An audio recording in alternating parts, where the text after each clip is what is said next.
நான்காவது வினாவில் பார்ப்போம். நீரியல் வட்டத்தின் பல்வேறு நிலைகளை கீழே உள்ள வரைபடம் காட்டுகிறது. வரைபடத்தினை ஆராய்ந்து பின்வரும் வினாக்களுக்கு விடைகிறது. இதுவும் சாதாரணத்தில் வரப்பட்ட ஒரு வினா. இந்த வினாவை நீங்கள் அவதானித்தால் தெரிவிப்பீர்களே, இது ஒரு நீரியல் வட்டத்தோட தொடர்பான ஒரு படம். உங்களை பார்த்த உடனே இந்த படம் ஒரு நீரியல் வட்ட படம். அப்ப வரைபடத்திற்கு அமைய நீரியல் வட்டத்தின் இ மற்றும் பி எழுத்துக்களால் கருதப்படுவது யாது என்பதை பேருங்க. அப்ப உங்களுக்கு கேட்கப்பட்ட கேள்விக்குள்ளிகள் உங்களுக்கு இயும் பி, அதாவது இ பி, இந்த ரெண்டும் இந்த ரெண்டும் என்னதான் கேட்கிறாங்க. பெயர் எழுதலாம். இ என்ன கேட்குங்க, பி எவ்வாறு பேர், பி என்றால் என்ன, இ என்றால் என்ன. அப்ப நீங்கள் பாருங்க, மரங்கள் தாவரங்கள்ல இருந்து அதற்குள் பூண்டுகள்ல இருந்து ஆவி உயிர்ப்பு நடக்கும். அடுத்த இங்கே இருந்து எங்களுக்கு கடலை காட்டப்பட்டது. இது நீர்நிலைகளிலிருந்து சமுத்திரத்திலிருந்து ஆவி ஆக்கம் நடக்கும். அப்ப ஆவியாக்கம் ஆவி எவாபரேஷன் டிரான்ஸ்பிரேஷன். அப்ப இந்த ஆவியாக ஆவி உயிர்ப்பு தான் இந்த ஈக்கு விடையாகும். அடுத்து பீயை பார்ப்போம். பி ஆவியாகும் ஆவி உயிர்ப்பின் மூலம் வளிமண்டலத்தை சென்றடைந்த நீராவி முயல்களை உருவாக்கி பனிக்கடலை கொடுங்கி பின்னர் மீண்டும் படிமூச்சியாக மழையாக உங்களுக்கு எங்களுக்கு இலக்கம் மழை ஊச்சி படிமூச்சியாக தரங்கி வருகிறது. அப்ப இந்த நீரியல் வட்டம் மழையாக குறைந்து அது அண்டமும் ஒன்றாக கீழாயே கசிந்து கடல் நீரோட்டமாக ஊடுபடுகின்றது ஒரு செயற்பாடு. தலையில் மேற்பகுதியாக மழை படிமூச்சி பல சமுத்திரங்கள் குளங்களை சென்றடைகிறது. இது ஒரு வட்ட பாங்கில் செயற்படுவதனால இது ஒரு நீரியல் வட்ட ஒரு படம் என்பதை தெளிவாக விளங்கிக் கொள்ளக்கூடியதாக இருக்கிறது. அப்ப இதற்குரிய ஆன்சர் இ ஆவியாக ஆவியுறுப்பு, பி படிமூச்சி அல்லது மழை ஊச்சி. அப்ப இதுக்கு ஒவ்வொன்றுக்கும் ஒவ்வொரு புள்ளி வீதம் 2 புள்ளிகள் இங்க உங்களுக்கு வழங்கப்படுகிறது. அடுத்த அம்சத்தை பார்ப்போம். இரண்டாவது, தரை நீரானது அதன் இயல்பான அமைப்புக்கு ஏற்ப 3 வகைகளாக பிரிக்கப்படும். அவற்றை பெயர்த்துக.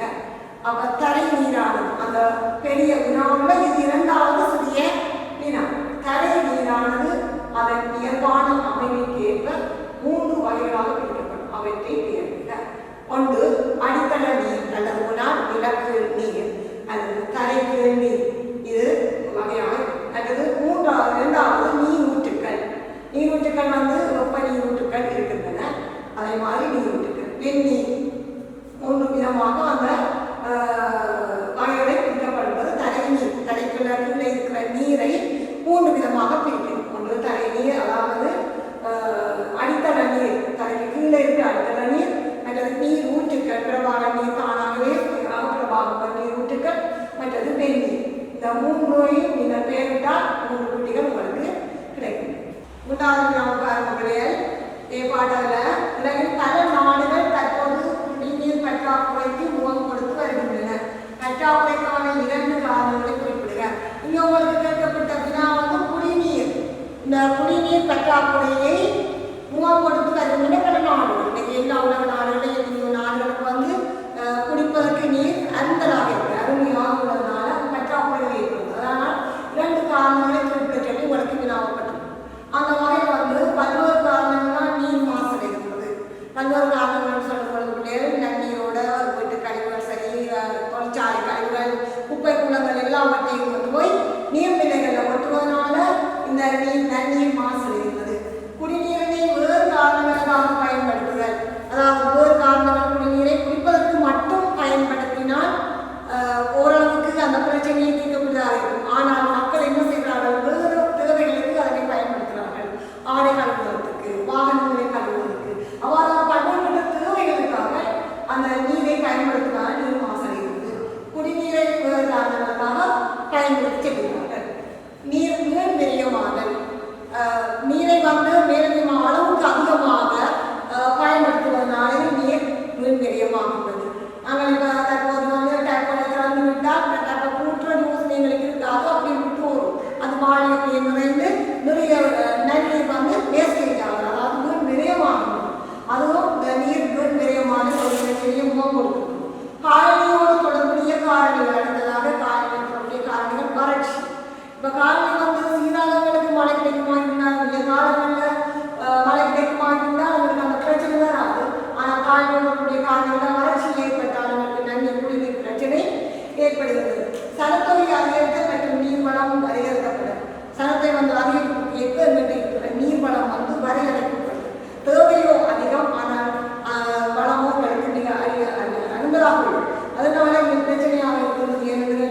இந்த சமபதி அதிகரிக்க நீர்வளமும் பற்றாக்குறையாக ஏற்படுகிறது. இது முதலாவது பாடம். அடுத்த மேம்பாட்டு பாடம் அடுத்ததுனா குடிநீர் பற்றாக்குறையை தவிர்ப்பதற்காக எடுக்கக்கூடிய 3 நடவடிக்கைகளை விளக்குங்க. அப்ப இதுல குடிநீர் பற்றாக்குறை 3 குடிநீர் வாங்கப்படுது. இது அறிவுரைகளுக்கு சேர்ந்து எல்லாம் 3 குடிநீர் பற்றாக்குறையை தவிர்ப்பதற்காக எடுக்கக்கூடிய 3 நடவடிக்கைகள். ஒன்று நீரினை சிக்கனமாக பயன்படுத்தலாம். நீரை நாங்கள் பயன்படுத்தும் போது சிக்கனமாக பயன்படுத்தும் பட்சத்தில் அந்த நீரை அந்த பிரச்சனையை நாங்கள் தீர்வை காணலாம். அடுத்ததாக நீரினை சுழற்சிக்கு உட்படுத்தி மீண்டும் பயன்படுத்துங்கள். பல்வேறுபட்ட நாடுகளில் சில இடங்களில் பிள்ளைகள் இந்த கழிவு நீர்களை எல்லாம் சுத்திகரித்து அதனை நன்னீராக மாற்றிவிடுவார்கள். அது நீரினை சுழற்சிக்கு உட்படுத்தி மீண்டும் பயன்படுத்துவது. அதாலேயும் அந்த நீர் பிரச்சனையே இல்லாமல் குடிநீரை ஏனைய தேவைகளுக்காக பயன்படுத்தாது. ஆடைகள் வாகனங்கள் இவ்வாறான ஏனைய தேவைக்கு இந்த குடிநீரை பயன்படுத்தாமல் வேண்டும். நீர்வளத்தை மாசுபடுத்தாது பாதுகாக்க வேண்டும். நீரை நாங்கள் மாசுபடுத்தாமல் அதை பேணி பாதுகாக்கும் அந்த நீர்வளம் பிரச்சனைகளுக்கு இல்லாமல் போகிறது. கடல் நீரை நன்னீராக மாற்றி பயன்படுத்துகிறது. இன்றைய இடங்களில் சமுத்திர நீரை நன்னீராக மாற்றி அந்த நீர்வள பிரச்சனையை குறைக்கிறது. மற்ற அடுத்த நீரை சிக்கனமாக பயன்படுத்துவதற்காக மக்களுக்கு விழிப்புணர்வு அவைகளுக்கு அறிவுறுத்தி விழிப்புணர்வுகளை ஏற்படுத்த வேண்டும்.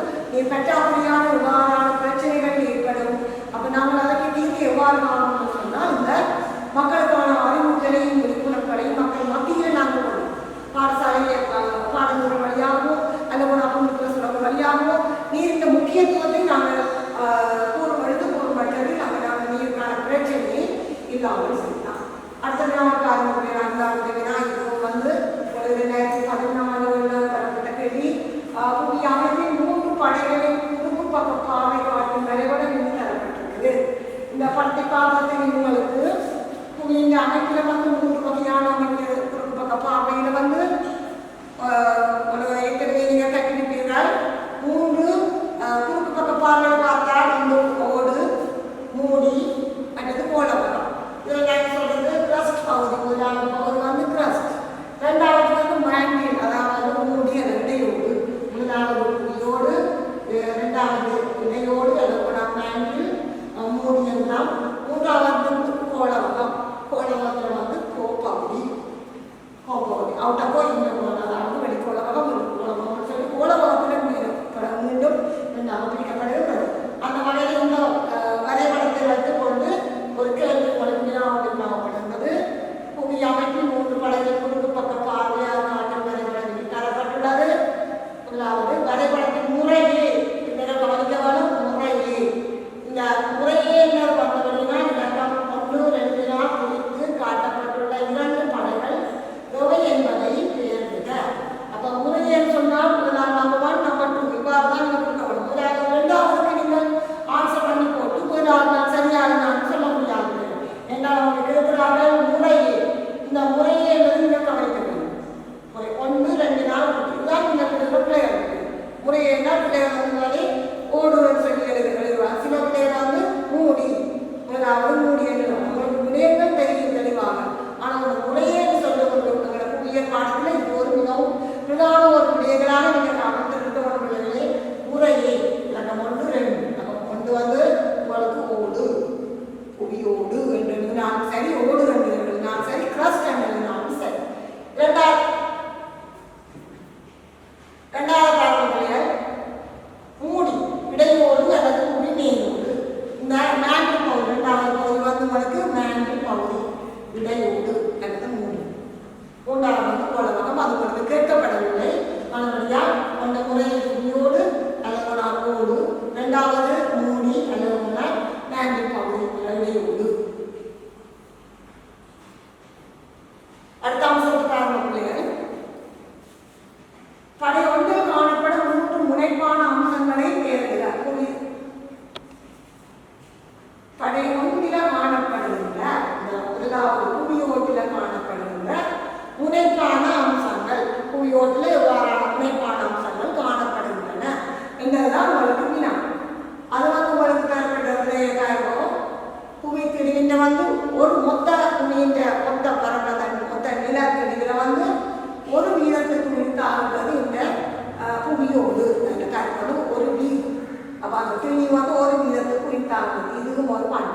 புவியோட்டின் எல்லா இடங்களிலும் தனிப்பு ஒரே மாதிரியானதாக அல்ல.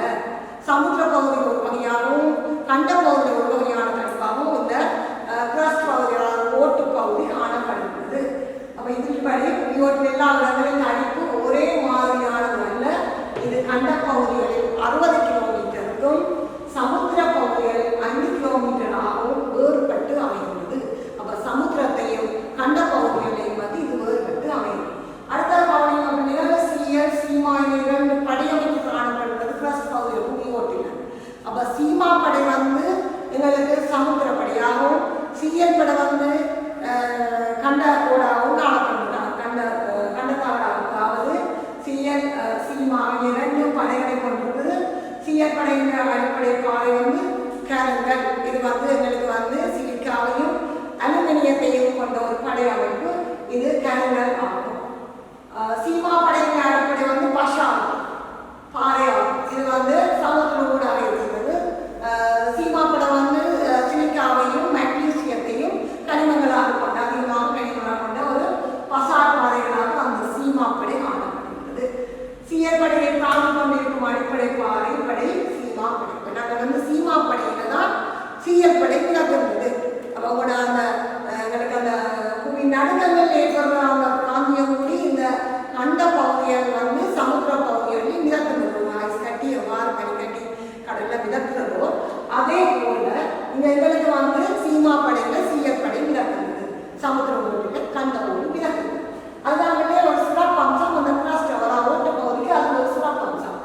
சீயல் படையை கண்ட ஓட்டையும் சீமா படையும் சமுத்திர ஓட்டையும் உள்ளடக்கி இருக்குது. நேரே சீயல் படை கண்ட ஓட்டையும் சீமா படை சமுத்திர ஓட்டையும் உள்ளடக்கி. அப்ப சீயல் வந்து எங்களுக்கு கண்ட ஓடு, சீமா வந்து சமுத்திர ஓடு. சீயல் வந்து அலுமினியத்தையும் மெக்னீசியத்தையும் சீயல் வந்து அலுமினியத்தையும் சிலிக்கனையும் கொண்டிருக்கிறது. சீமா படை வந்து சிலிக்கனையும் மெக்னீசியத்தையும் அதிகமாக கொண்டுள்ளது. அடுத்த ஞாபகம் ஏ பகுதி புவித்தட்டு எல்லைகள் இடம்பெறும் அசைவுகளின் இயல்புக்கேற்ப இனம் காணப்பட்டுள்ள 3 வகையான எல்லைகளை பெயர்கிற. நீங்க கவனிக்கப்படுகிறே இது வந்து உங்களுக்கு அந்த புவி சேர்க்கையில உங்களுக்கு அந்த தேர்ச்சியில வந்து இந்தியாவுள்ள பாடப்பெறும். புவித்தட்டு எல்லைகளில் இடம்பெறும் அசைவுகளின் இயல்புக்கேற்ப. அப்ப தட்டுக்கள் வந்து பிரதான தட்டுக்கள் வந்து எங்களுக்கு 7 இருக்குது. வட அமெரிக்க தகடு, தென் அமெரிக்க தகடு, ஆப்பிரிக்க தகடு, இந்தோ ஆஸ்திரேலிய தகடு, யுரேஷிய தகடு, அண்டார்டிக தகடு சொல்லி உங்களுக்கு 7 பெரிய தகடுகள் காணப்படுகின்றன. அதுல வந்து பசிபிக் தகடு. அந்த வகையில வந்து 7 தகடுகளும் வந்து எவ்வாறு அந்த அசைவுகளின் இயல்புகளுக்கு ஏற்ப இனம் காணப்பட்டுள்ள 3 வகையையும் கொடுக்கப்படுது. இந்த 3 வகையையும் குறிப்பிட்ட 3 பிரிவுகளுக்கு வழங்கப்படுகிறது. விலகும் தகட்டு எல்லை, அடுத்தது வந்து நிலைமாறும் தகட்டு எல்லை, ஒருங்கும் தகட்டு எல்லை.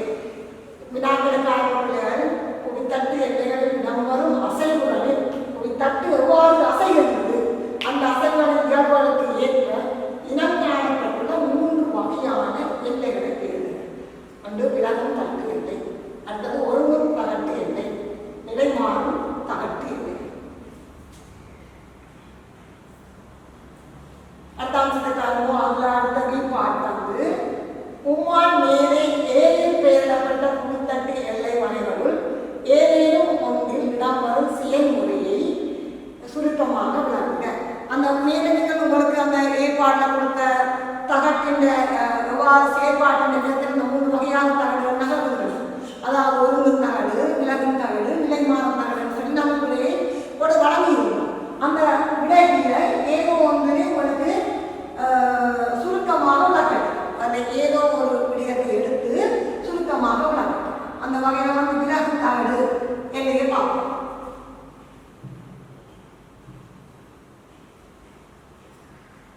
விலகு தகடு எல்லையை பார்த்து 2 தகடு, 2 தகடுகள் வந்து ஒன்றுக்கொன்று எதிர்த்து செய்யல இருக்குது. அப்ப விழுபடையில எங்களுக்கு என்ன இது வந்து கூடுதலாக அட்லாண்டிக் சமுத்திர பாறை தொடர் பகுதியில் கூடுதலாக கேட்டால் அது அட்லாண்டிக் சமுத்திரம் இவ்வாறு தான் உருவாடு. சமுத்திர மத்திய பாறை தொடர்களை அனுமதி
அப்போ இதால் நாங்கள் விலகையில் எரிமலைகள் கட்டப்படுகின்றன.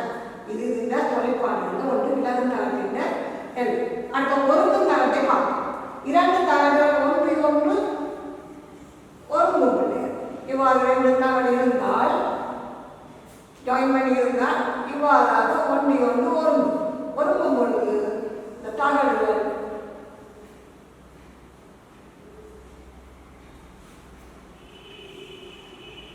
இவ்வாறு ஒன்று ஒன்று ஒருங்கும் பொழுது இங்கே இது என்ன செய்யுது இப்படி வருது. நம்ம இவ்வாறு ஒருங்கும். அப்போ இது எங்களுக்கு ஒருங்கும் கவசம் தருது. இப்போ இரண்டு தகவல்கள் ஒன்று ஒன்று நோக்கி நகர்வதன் மூலம் இச்செயற்பாடு இச்செயற்பாட்டினால் மடிப்பு மலைகள் இரண்டு தகவல்கள் இவ்வாறு ஒருங்கேற்க மடிப்பு மலைகள் உருவாகும். ரெண்டு இது வந்து ஒருங்கேற்க இங்கே மடிப்பு மலைகள் தோற்றம் வருகிறது. மடிப்பு மலைகள் தோற்றம் வருகிறது. ஒருங்கு தாக்கத்தை எல்லைகளை அணிந்து தீவுகள் உருவாகும். இந்த ஒருங்குற தாக்கங்களை அணிந்து சிறிய சிறிய அந்த மெக்மா பாறைக்குழப்ப வந்து சிறிய சிறிய இடங்கள் அப்படியே வந்து குளிர்ந்து வருவதனால உங்களுக்கு தீவு கூட்டங்கள் உருவாகுது.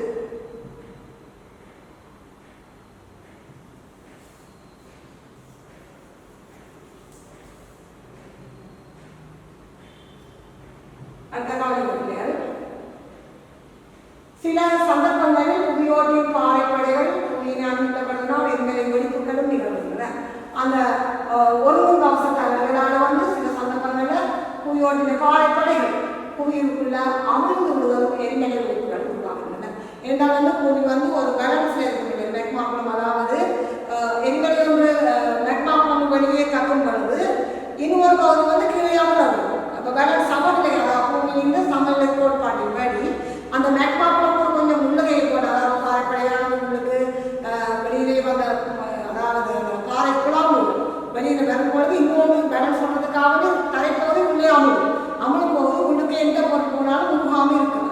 அது வந்து பேலன்ஸ் பண்ணி திருப்பி மீண்டும் அது மெக்மாக்குளமாக மாறும் சந்தர்ப்பங்கள் உள்ளன. அவன் இவ்வாறாக நிகழ்கிறதுனால உங்களுக்கு எரிமலை வெடிப்புகள். அடுத்தது நிலைமாறும் தகட்டு எண்ணெய். நிலைமாறும் தகட்டு எண்ணெய் வந்து இதை ஒன்றுடன் ஒன்று உராய்ந்த வகை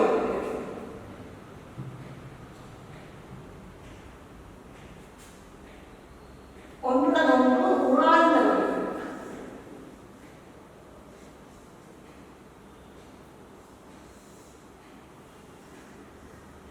இவ்வாறு அதாவது ஒன்று ஒன்று நிலைமாறும் இருந்த இடம் வந்து கிட்டத்தட்ட ஒன்றாக இருக்கும். இப்படி இவ்வாறாக இருந்தது. பிறகு இது இங்க மேலே இருந்து இங்க கிளம்பு அவ்வாறு உருவாகும் போது இங்க வந்து உராய்ந்த வகை நகரும் எண்ணெய் வருகிறது. இத்தகவல்கள் செயற்பாடுகள் மூலம் குறைகள் உருவாகும். குறைகள்னா பண்டங்கள், அதே போல மலைத்தொடர்களும் உருவாகும். இந்த இடங்கள்ல வந்து பள்ளங்கள் ஏற்பாடு அவ்வாறு வாழ்ந்து ஏற்பாடு ஒரு பக்கத்தால் எரிமலைக்குளம் உருவாகும் வந்தால் இங்க மலைகள் தோற்றும். ஒரு பக்கத்தில் குறைகள், ஒரு பக்கத்தில் இன்னொரு பக்கத்தால் வந்து எரிமலை கப்பையை ஏற்படும். ஒரு பக்கத்தால் எரிமலை கப்பையை நடக்கிறதுக்கு இன்னொரு பக்கத்தால் அது குறைகளாகும். ரெண்டு செயற்பாடுகளும் இந்த நிலை மாறும் தகட்டு எல்லை உண்டாக அது தெரியும். இவ்வாறான பிள்ளைகள் இந்த இவ்வாறான வினாக்கள் உங்களுக்கு வினாப்படும். அப்போ நீங்கள் ஒழுங்காக இந்த வினாக்களை ஒழுங்காக வாசித்து சிறந்த முறையில் வெளியளிக்கப்பட வேண்டும். எனவே பிள்ளைகளே, இந்த காப்போத உயர்தரத்தை காப்போத சாதாரணத்தை அன்னித்துக் கொண்டிருக்கின்ற பரீட்சை காலங்கள் நெருங்கிய கொண்டிருக்கின்ற வேளையிலே இந்த புவியின் சேர்க்கை 10 தரம் 10 முதலாவது அலகு எந்த பாஸ் பேப்பரை எடுத்து பார்த்தாலும் இந்த அலகில் உங்களுக்கு வினாக்கள் வினாவப்பட்டிருக்கும். இவ்வாறாக நான் இந்த கடந்த காலம் 5-6 பாஸ் பேப்பரை எடுத்து அதில் புவியின் சேர்க்கையில் வந்த வினாக்கள்லாம் இப்போ எடுத்து நான் உங்களுக்கு தொகுத்து இதில் எவ்வளவு வினாக்களும் தரப்பட்டுள்ளது. அப்போ நீங்கள் தெளிவாக மாணவர்களே தெளிவாக வினாக்களை முதலில் வாசித்து என்ன மாதிரியான வினாக்கள் அங்கே வினாவப்படுகின்றன, எத்தனை புள்ளிகளுக்கு அது வினாவப்படுகின்றன. நீங்கள் கட்டுரையாக நிறைய விஷயங்கள் கேட்கறதுக்கு மட்டும் பாயிண்ட்ஸ் ஃபோனில் கொடுத்து கொண்டு போனீங்கன்னா உங்களுக்கு அது சிறந்த புள்ளிகளையும் டோட்டலான புள்ளி, அதாவது ஒரு வினாவுக்கு உங்களுக்கு 10 புள்ளிகள் இருக்குது. 10 புள்ளிகளும் அவ்வாறே முழுமையாக கிடைக்கக்கூடிய சந்தர்ப்பங்கள் உங்களுக்கு இருக்கின்றன கூடி மாட்டி அடுத்த காணொலி வகுப்பில் இன்னும் ஒரு விடயத்தை